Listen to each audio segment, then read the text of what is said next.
बोले वृंदावन बिहारी लाल की जय। श्रद्धे श्रद्धे स्वाइए, जब तक परम पूज्य गुरुदेव भगवान का आगमन नहीं होता है तब तक हम सब लोग मिलकर के भजन गंगा में गोते लगाते हुए परम पूज्य गुरुदेव भगवान का आवाहन करेंगे। श्रद्धे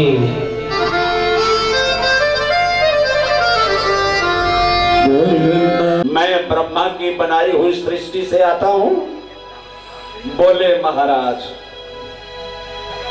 मैंने आज तक ब्रह्मा की बनाई हुई ऐसी सृष्टि नहीं देखी जो नर भी हो और सिंह भी।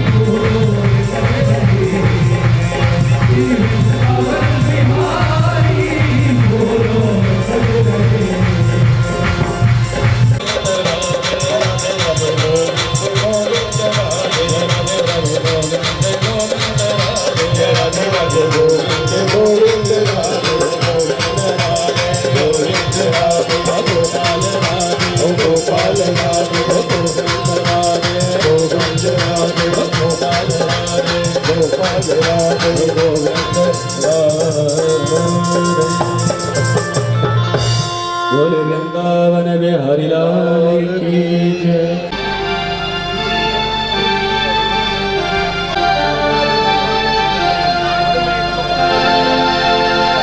बोले वृंदावन बिहारी लाल की जय। हेलो हेलो हेलो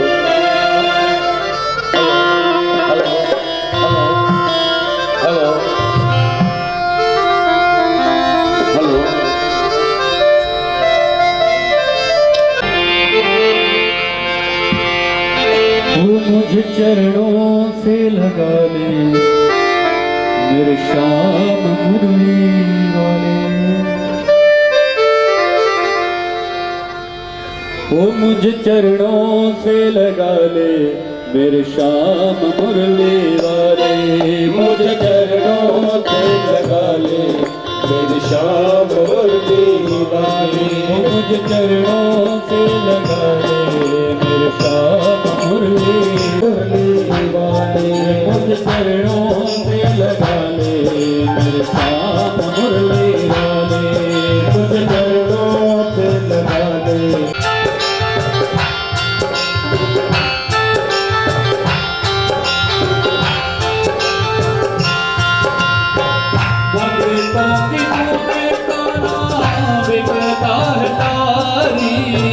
भगतों की धून बिकता है तारी।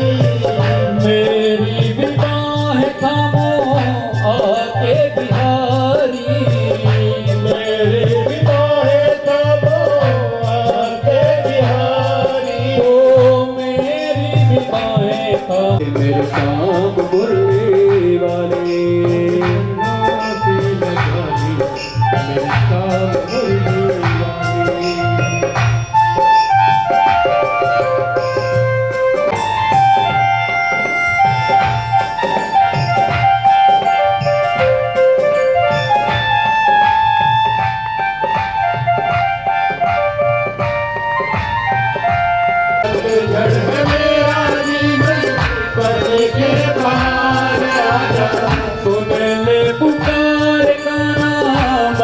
एक बार आजा सुन ले पुकार गाना।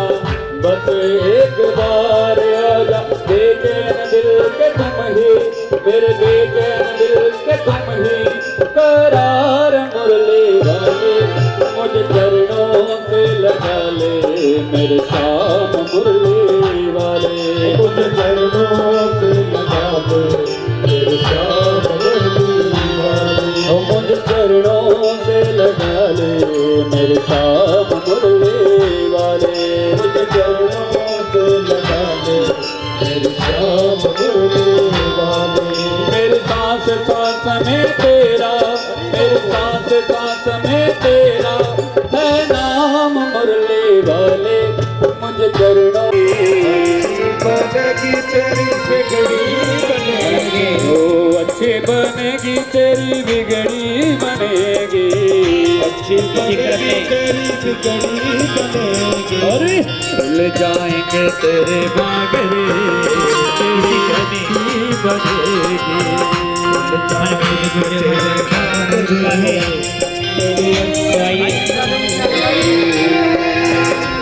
सके फूल सके फूल दिखाओ राहों में मेरे सतगुरु आने वाले। अपने अपने स्थान पर बैठ जाएंगे।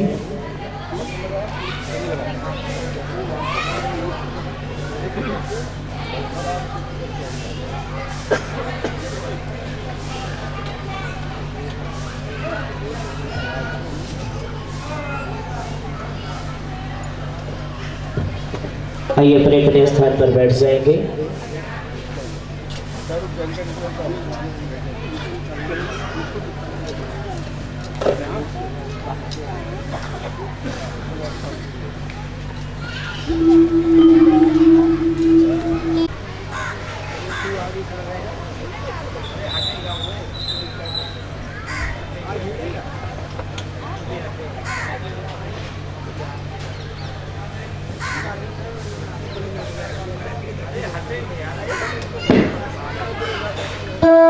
Hello hello hello hello hello, श्रद्धे श्रद्धे, जल्दी थोड़ा जल्दी, हेलो जल्दी।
ममाचमनां प्रसुप्तां सञ्जीवयत्त किल शक्तिधरा सुधाम्ना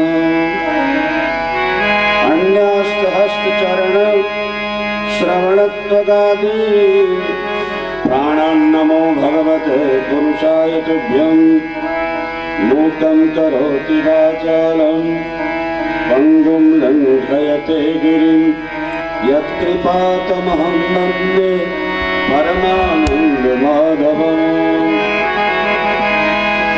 नीतिप्रवीण निगमागमशास्त्रविज्ञ राजाधिराज रघुनन्दन मन्त्रिवर्यो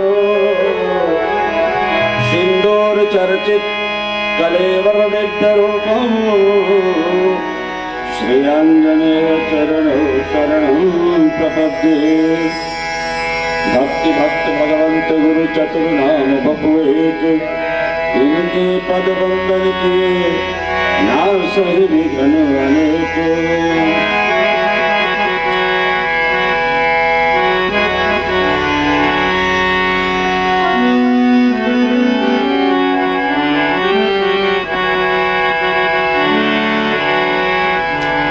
जय जय राधा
मंदिर बनाऊंगी, मैं तो हरि गुण गाऊंगी।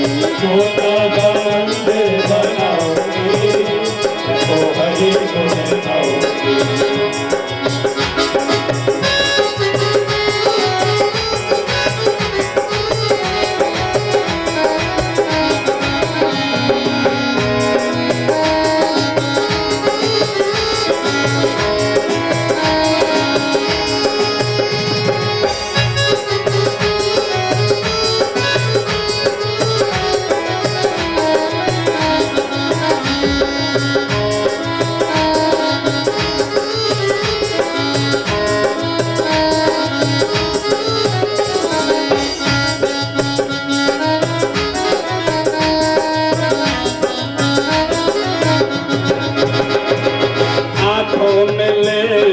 पूजा मिठाई, आंखों में लेकर पूजा मिठाई, आंखों में लेकर पूजा मिठाई, आंखों में लेकर पूजा मिठाई, पूजा की थाली, पूजा की थाली, पूजा की थाली, पूजा की थाली, रूठे मोहन को मनोगे, रूठे मोहन को मनोगे, तो हरि गुण गाऊंगी।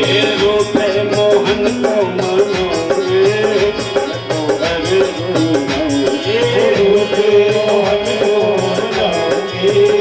मैं तो हरि गुण गाऊंगी। छोटा सा मंदिर बनोगे, मैं तो हरि गुण गाऊंगी। छोटा सा मंदिर बनोगे, मैं तो हरि गुण गाऊंगी।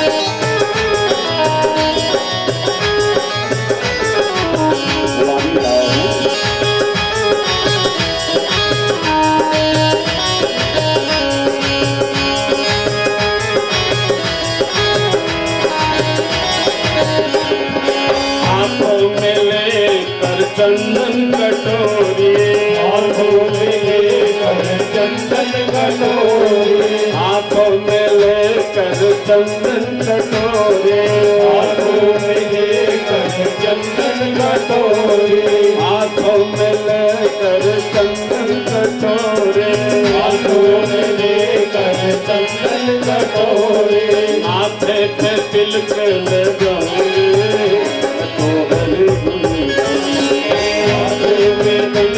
लगाऊंगी, तो हरि गुण गाऊंगी। माथे पे तिलक लगाऊंगी, तो हरि गुण गाऊंगी।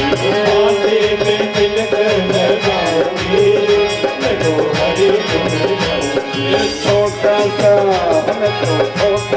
मंदिर बनाऊंगी, तो हरि गुण गाऊंगी।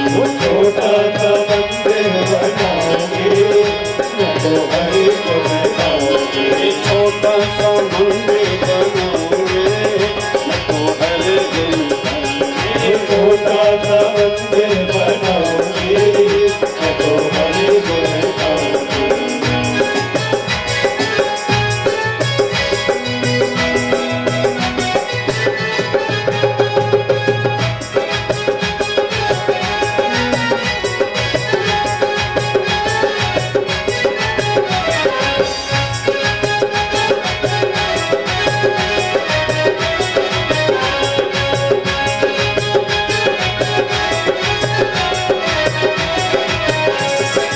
हाथों में लेकर फूलों की माला, हाथों में लेकर फूलों की माला, हाथों में लेकर फूलों की माला, हाथों में लेकर फूलों की माला, फूलों की माला, फूलों की माला, फूलों की माला, फूलों की माला, अपने मोहन को बनाऊंगे,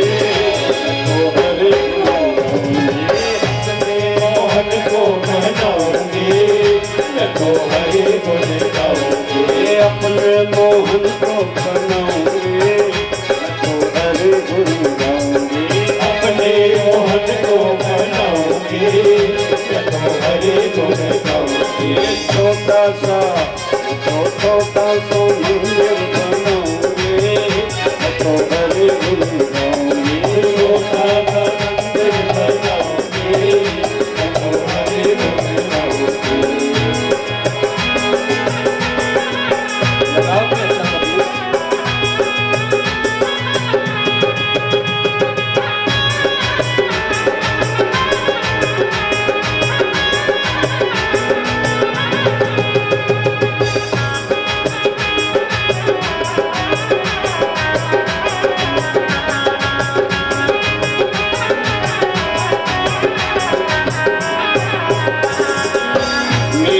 के प्रभु गिरधर नागर, मीरा के प्रभु गिरधर नागर, मीरा के प्रभु गिरधर नागर, मीरा के प्रभु गिरधर नागर, मीरा के प्रभु गिरधर नागर, मीरा के प्रभु गिरधर नागर।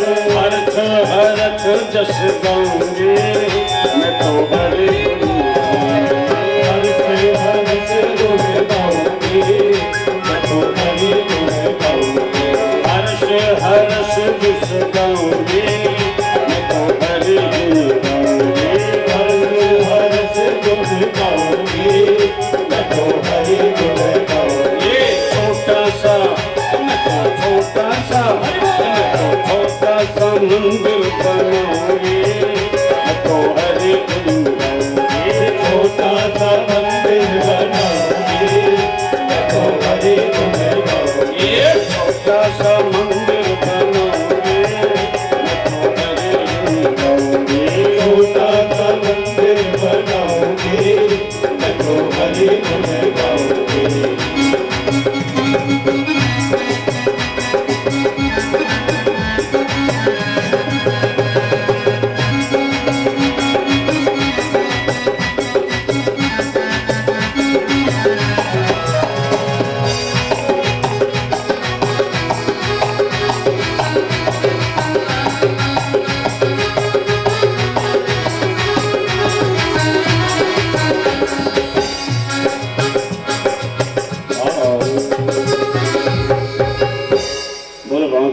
बिहारी लाल की जय।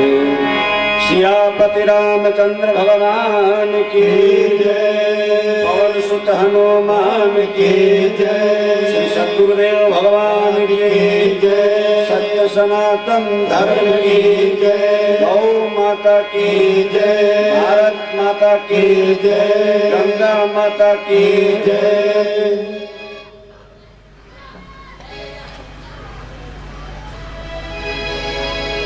काव्य शास्त्र विनोदेन कालो गच्छति धीमताम् व्यसनेन च मूर्खाणां निद्रया कलहेन वा। प्यारे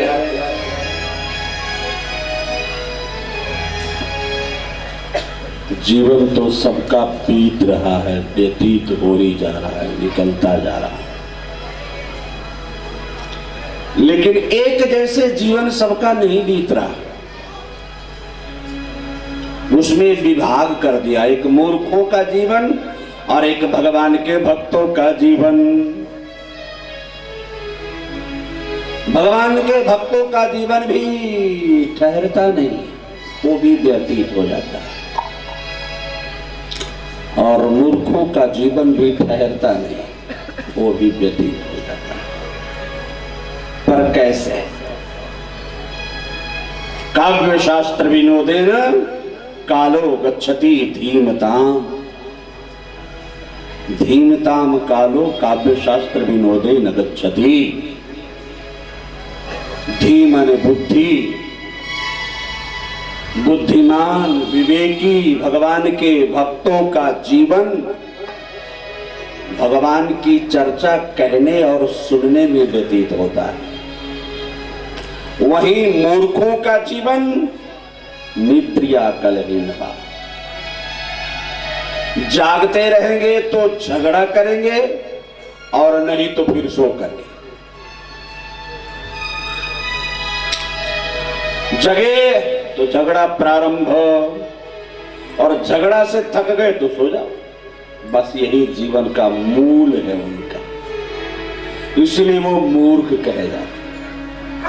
और ये दोनों बातें ऐसी होती है कि उनको ब्रह्मा जैसा गुरु भी मिल जाए तो भी उनको फर्क पड़ने वाला है नहीं, वो वैसे ही नहीं। मूर्ख हृदय न चेत, जो गुरु मिलहि विरंचि समा। ब्रह्मा जैसा भी गुरु मिल जाए। हम लोग बड़भागी हैं, भगवान ने हमें ऐसा मौका दिया है कि थोड़ा टाइम भगवान की कथा कह के और श्रवण करके व्यतीत कर लें। के सत्संग में हम लोगों ने श्रवण किया था, महाराज परीक्षित को श्राप हो जाता है। इतिलंघित मर्यादम तक्षकः सप्तमे हनि दंक्षति स्म कुलांगारम क्रोधितो में ततध्रुवम। महाराज परीक्षित आज से 7वें दिन मर जाओगे। अब ये समझ में नहीं आता ये श्राप है या वरदान है। एक अर्थ में तो लगता है भाई श्राप है, 7 दिन में मर जाएगा, लेकिन दूसरे अर्थ में अगर तर्क से निकालो तो वरदान है। 7 दिन में मर जाएगा, लेकिन गारंटी है कि 7 दिन से पहले नहीं मरेगा। बोलो बाके की जय। इतनी तो गारंटी मिल गई कि 7 दिन से पहले नहीं मरेगा। हमारे तुम्हारे 7 दिन की भी गारंटी नहीं है। गारंटी मरेंगे ये तो गारंटी है, लेकिन कब मर जाएंगे इसकी कोई गारंटी नहीं। उसकी श्राप हुई उसको कि 7वें दिन मर जाओगे, एक निश्चिंत हो गए, बस यार 7वें दिन मरेंगे, कम से कम 7 दिन तो बढ़िया से जी ले। हम संसारी तो 7 दिन भी नहीं जी पाते बढ़िया से। निर्भीक और निश्चिंत हो गए, अब 7 दिन से पहले नहीं मरेंगे, कुछ भी हो जाए मरेंगे नहीं 7 दिन से पहले, गारंटी है। महाराज परीक्षित के श्राप के समाचार सब जगह फैल गई। अरे इस धरती के सम्राट को, महाराज परीक्षित को श्राप हो गया है। लेकिन किसने श्राप दिया? बोले एक ऋषि पुत्र ने। लेकिन ऐसा क्या काम किया था महाराज परीक्षित ने? वो तो बड़े विवेकी हैं, भगवान के भक्त हैं। ऐसा कौन सा कार्य करना पड़ गया, क्या मजबूरी आ गई कि उनको ऋषि पुत्र के द्वारा श्राप झेलना पड़ा? तो किया क्या था? कलयुग ने ग्रस लिया था।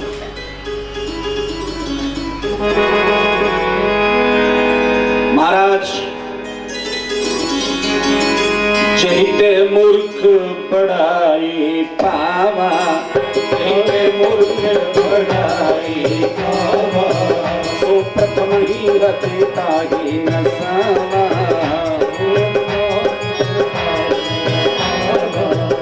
मूर्ख व्यक्ति का, हेलो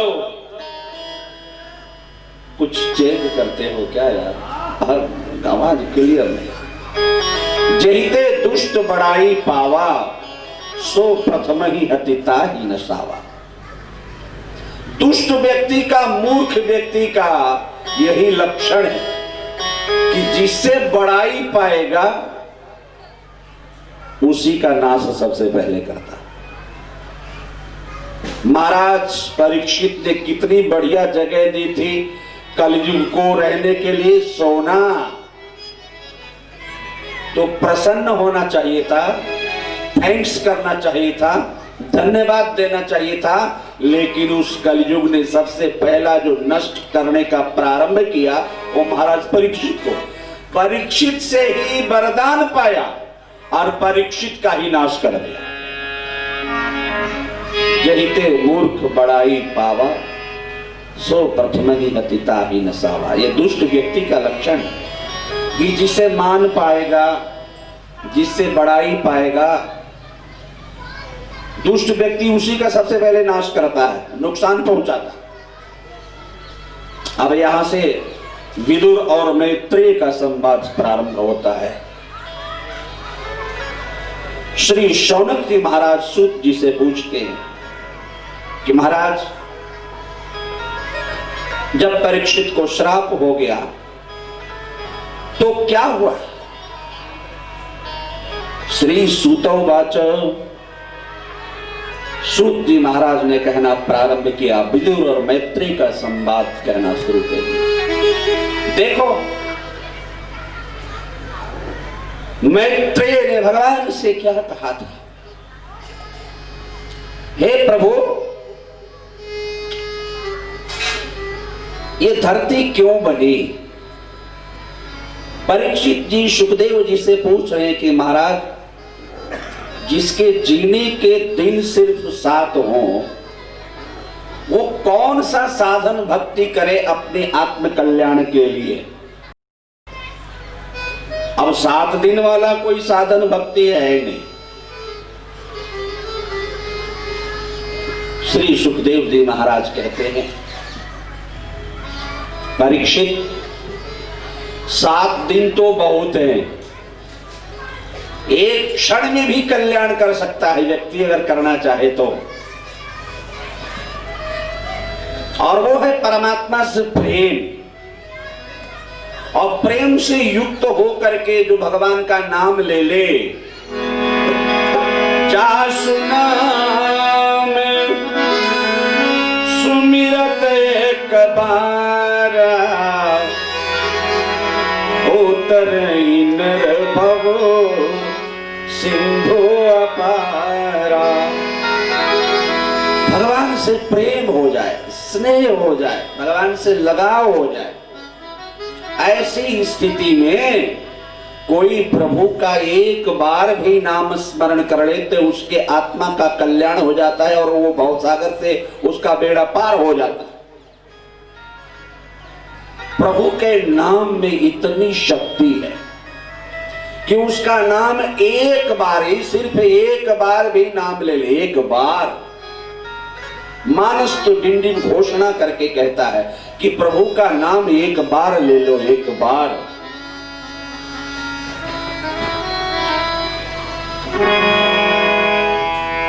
एक राम को नाम सहारा, एक राम को नाम सहारा, और कुछ भी सहारा नहीं है।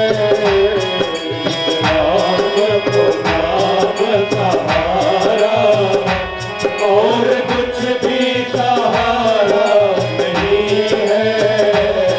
एक राम को नाम सहारा, और कुछ भी सहारा नहीं है। एक राम को नाम सहारा, और कुछ भी सहारा नहीं है। जैसे तुम अपने पड़ोसन से झगड़ा करती हो ना,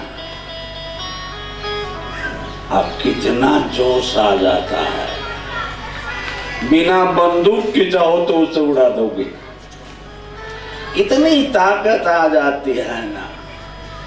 जैसे अपने पड़ोसन से लड़ाई करती हो और अपने पति देव से करती हो ना, ऐसे भगवान का नाम जोश से बोलो, जोश। सामने आ जाए मानो मुंह तोड़ दोगे, ऐसे बोलो ना, अरे यार मत बजाओ जरा, देखें इनकी कुछ में मर्द भी मत बोलो, कोई मत बजाओ। एक राम को नाम सहारा, और कुछ भी सहारा नहीं है।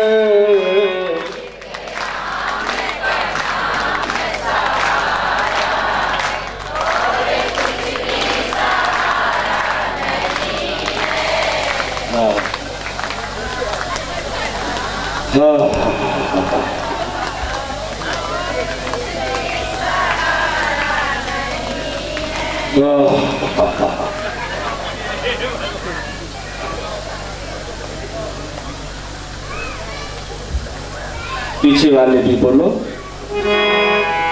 आगे वाले, ये खंभे के, लोहे के खंभे से आगे मत बोलना। ये जो लोहे का खंभा है, नहीं ये वाला, इससे आगे वाली मत बोलना, इससे पीछे वाली बोलेंगे।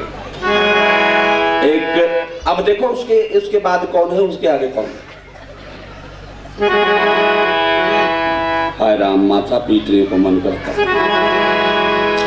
एक राम को नाम सहारा, और कुछ भी सहारा नहीं।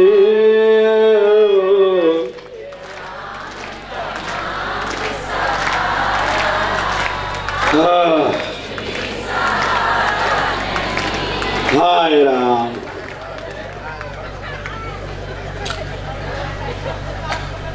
तुम्हारा भगवान ही मालिक है। अब इन मर्दों को देखे ये कितने पानी में है। अब तुम कोई भी मत बोलना।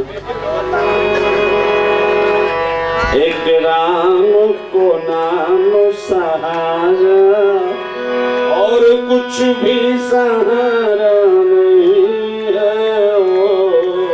राम का नाम सहारा और कुछ भी सहारा नहीं। अरे तुम लोगों ने तो और बेड़ा गर्क कर दिया।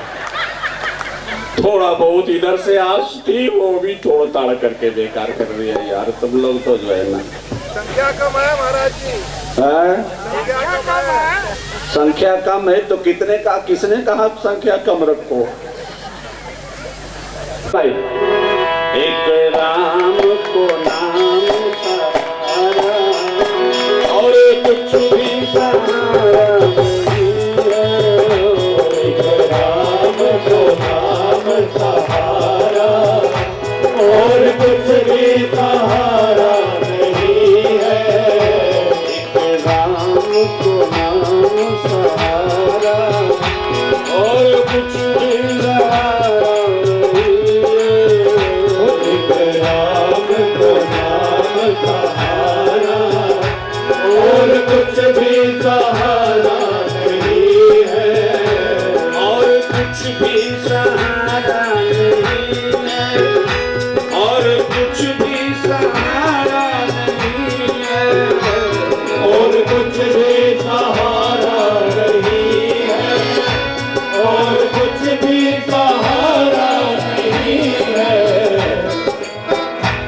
और कुछ भी सहारा नहीं है। और कुछ भी सहारा नहीं है। और कुछ भी सहारा नहीं है। और कुछ भी सहारा नहीं है।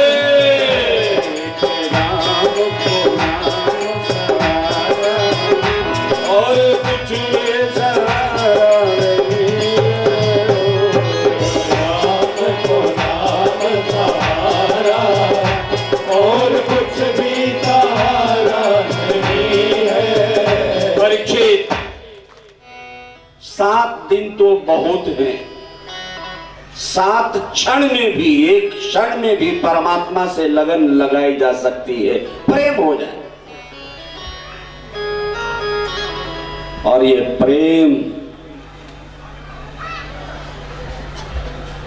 और किसी जगह नहीं मिलता, भगवान की कथा श्रवण करने से मिलती है। सुनो, भगवान के मन में एक बार ये आए कि भाई अकेले रहते रहते मेरा मन ऊब गया है, मैं किसी के साथ रहना चाहता हूं। जैसे कि पहले के सत्संग में सुनाया था। क्या कर, भगवान ने अपने नाभि से कमल को उत्पन्न किया और कमल से फिर उस पे ब्रह्मा जी को प्रकट किया।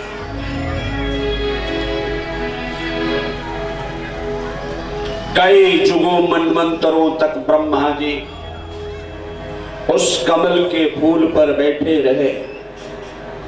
एक बार ब्रह्मा जी के मन में आया कि मैं जिस कमल के फूल पर, मैं जिस पे बैठा हूं, इसका आधार क्या है, ये टीका कहां पे है? मैं जानना चाहता हूं कि इसका आधार क्या है। आकाशवाणी हुई, ब्रह्मन तपस्तपः, तपस्या करो, तुम्हारा आधार क्या है, इसकी जानकारी यूं नहीं हो सकती। ब्रह्मा जी ने बड़ी भारी तपस्या की, तब जाके भगवान ने दर्शन दिया और कहा देखो तुम्हारा आधार क्या है। कमल से जो डंडा निकला था बड़ा भारी, और वो जाते जाते जाते जाते देखा कि भगवान के नाभि पे टिका हुआ। और ये नाभि क्या है? उपनिषद कहते हैं नाभिर नभः, ये आकाश ही भगवान की नाभि है। नाभिर नभः, अरे मैं जिस पे ठहरा हुआ हूं, टिका हूं, वो तो भगवान ही आधार है सबके। सिर्फ ब्रह्मा जी ही नहीं है, सबके मूल में तो परमात्मा, परमात्मा ही सबको टिकाया हुआ है। बोले महाराज मेरे लिए आदेश क्या है? बोले ब्रह्मा जी सृष्टि का विस्तार करो, सृष्टि बढ़ाओ। ठीक है महाराज। ब्रह्मा जी ने सृष्टि प्रारंभ की, मानसिक सृष्टि, मन से। ये हमारे यहां ही है, हमारे धर्म में ही है, हमारे यहां ही होता है और हुआ है कि सोचा और हो गया। कई प्रकार के ऋषियों की उत्पत्ति की, उसमें सबसे बड़े ऋषि सनक, सनंदन, सनत कुमार और सनातन। ब्रह्मा जी ने सनकादि ऋषियों को कहा, सनकादि को अब तुम लोग जाओ सृष्टि को आगे बढ़ाओ। बोले महाराज आपने भगवान का ध्यान करते करते हमें पैदा किया था, उत्पन्न किया था ना, तो अब हम भी भगवान का ही ध्यान करेंगे, हमसे सृष्टि नहीं उत्पन्न होगी। ब्रह्मा जी को हल्का सा क्रोध आता है। बोले तुम लोगों ने मेरी आज्ञा नहीं मानी। क्रोध की स्थिति में एक बालक जन्म लेता है, रुद्रात् जायते रुद्रः, रुद्र की उत्पत्ति हुई। रुद्र बड़े जोर जोर से रोने लगा। अरे क्यों रोते हो, जाओ सृष्टि का विस्तार करो। और उस रुद्र ने कहा हम भी सृष्टि नहीं बनाएंगे, और हमें एक बार सृष्टि बना दिया तो ब्रह्मा जी हमें ही कहेंगे अब तुम ही सृष्टि बनाते रहो। इसलिए ऐसी सृष्टि बनाओ कि ब्रह्मा जी कहें अरे रहने दे भाई। और उस रुद्र की सृष्टि गौमुखहीन विपुल मुख काहू, बिलपत सिर को बहुपत पाहू।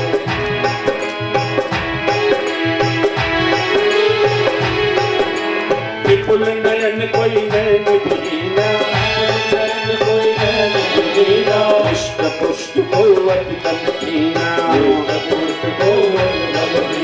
हृष्ट पुष्ट को अति कनकीना। भयंकर भूत प्रेतों की सृष्टि प्रारंभ हो गई, और ये सब ब्रह्मा जी को खाने के लिए दौड़े। अरे बोले रुद्र रहने दो, ये तेरी सृष्टि और हो गई ना, ज्यादा बढ़ गई तो ये मुझे ही खा लेंगे, बंद करो। रुद्र ने कहा हम यही तो चाहते थे कि ये काम हम ना करें।